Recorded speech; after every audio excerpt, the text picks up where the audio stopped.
बानू, आता आपली यात्रा संपन्न झाली आहे। मी तुला ज्या ज्या अनुभवातून नेलं आहे त्याचा तुला लाभ होवो असा माझा तुला आशीर्वाद आहे। देवा, काशीबद्दल मी आख्यानामध्ये ऐकलं होतं, पर कधी तत जाईल असं वाटलं नव्हतं बघा। पर आज तुमच्यामुळे ते पार पडलं बघा। नाही बानू, हे माझ्यामुळे नाही तर म्हाळसेमुळे शक्य झालं आहे। तिने तुला ह्या गडावर सूक्ष्म देहाने आणलं आणि म्हणूनच हे शक्य झालं। बानू, आता तू तुझ्या कक्षात जाऊन विश्रांती घे।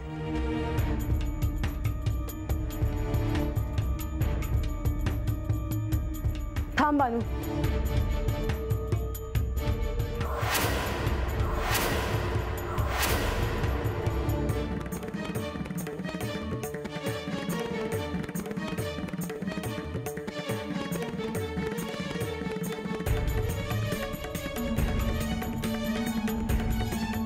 तुझे पाहिलंस, जो अनुभव घेतलास त्यातून काय बोध घेतलास? म्हाळसा, तिला हे असं तात्काळ विचारणं हे योग्य नव्हे। ही एक प्रक्रिया आहे आणि ती घडतच राहील।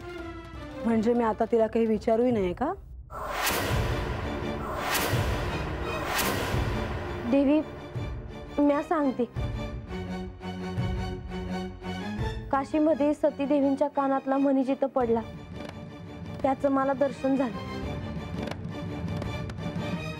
पर सती देवींनी होमामध्ये उडी घेतलेली मला ठावच नव्हतं। पण आता तुला ते कळलं ना? वय, पर त्यांनी महादेवांचा ऐकायला पाहिजे होतं। बानू, सतीने काय करायला हवं होतं आणि काय नाही हे आता तू सांगणार आहेस? तसं नाही जी, माझ्याकडनं चूक झाली असेल तर चूक पदरात घ्या। पर महादेव त्यासनी सांगत होते का नग जाऊ, त्यासनी थांबवत होते, पर तरी बी देवी का गेल्या हे मला अजून बी समजत नाही बघा। तुला तिथे घेऊन जाण्याचं काय कारण होतं ते तू आधी समजून घे।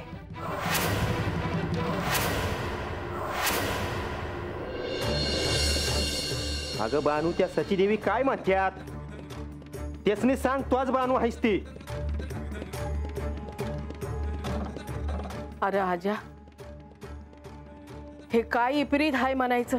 मला तर काय बी कळना झालंय। आव पर ही बानू दिसते नव मग? हो, जरी ही बानू सारखी दिसत असली तरी ही खरी बानू नाही।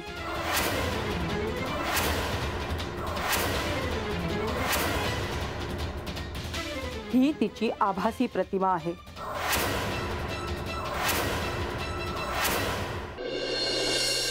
हे समजा का होतं या बानू कुठं आहे हे खरं तर मला बी ठाव नाही।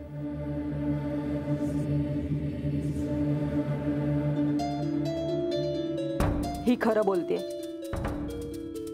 याबद्दल हिला काहीच कल्पना नसणार हे उघड आहे। हो, पण आता काय करावं जी? मला सारखं असं वाटत होतं की काहीतरी घडलंय, मन अस्वस्थ होतं। आता ध्यानात आलं की काय घडलंय ते। ही बानू नाही, तिची आभासी प्रतिमा आहे। ह्या अर्थी बानू नक्कीच कुठेतरी असणार। हे कार्य कुणालाही करता येणं शक्य नाही।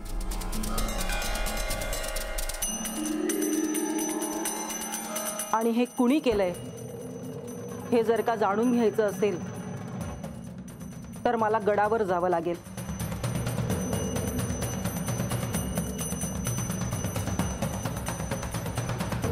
आणि भेट घ्यावी लागेल। कुणाची? श्री म्हाळसा देवींची।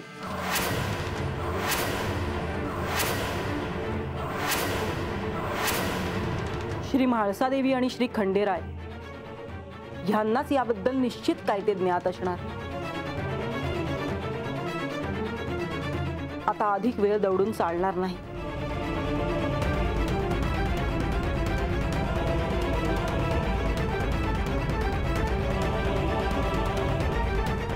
येते मी।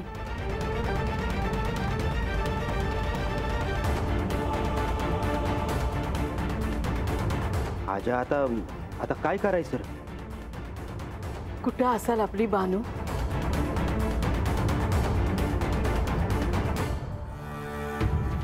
म्हाळसा, या अल्पावधीत मला तिला जे काही सांगता आलं ते मी सांगितलं.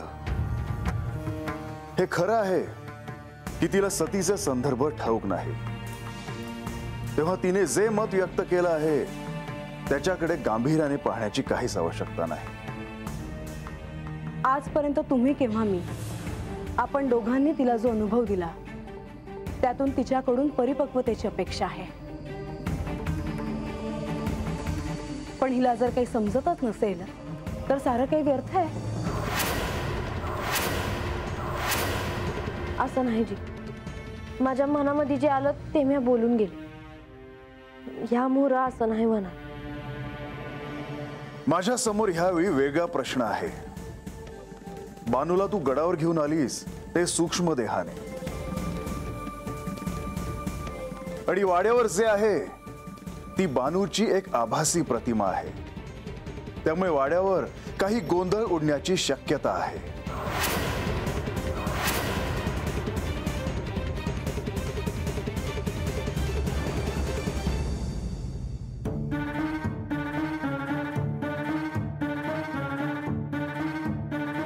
शुभम भवतु.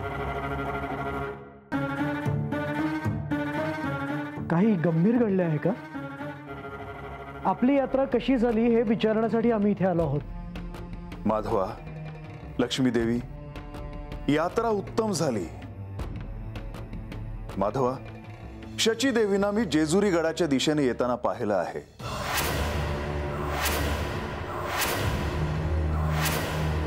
जर त्या बानू वाड्यावर गेल्या तर त्यांना हे निश्चितच कळेल की खऱ्या अर्थाने बानू वाड्यावर नाहीये.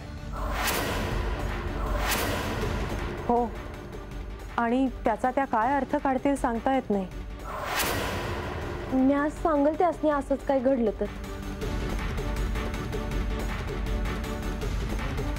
पण तू काय सांगणार आहेस आणि कसं सांगणार आहेस? त्यासाठी तुला आधी वाड्यावर जावं लागेल, आणि तुला जर लगेच वाड्यावर पाठवायचं झालं तर तुला इथे आणण्याचा हेतू सफल झाला नाही असं म्हणावं लागेल. एक वेळ शचीदेवींना नंतर समजावून सांगता येईल, परंतु त्यांनी जर अजामेळ आणि इतरांना हे सांगितलं की तिथे असणारी बानू ही खरी बानू नाही, तर मग काय करायचं?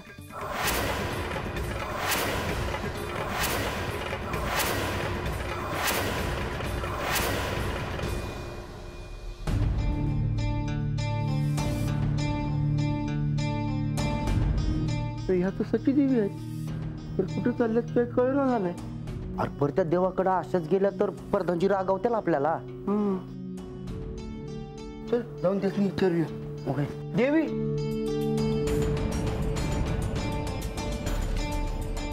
देवी, आम्ही आता सेवक म्हणून काम करतोय. तुम्हाला देवासनी भेटायचंय का? हो, पण तुम्ही माझी वाट अडवून का उभे आहात? आधी आम्ही देवासनी सांगून येतो का तुम्ही येतायत म्हणून. मला कुणाच्याही अनुमतीची आवश्यकता नाही. देव आम्हाला रागावतील तुम्ही अशात जर आत गेलात तर. तो माझा प्रश्न नाही.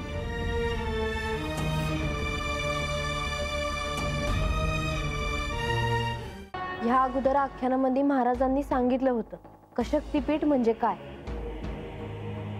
पण मला आता हे सांगायचं आहे का मला शक्तिपीठांबद्दल अजून बी ठाव आहे. पण या साऱ्यातून तुला सारं काही कळलं या भ्रमात तू राहू नकोस. म्हणजे मला शक्तिपीठांबद्दल कल्पना आहे बानू.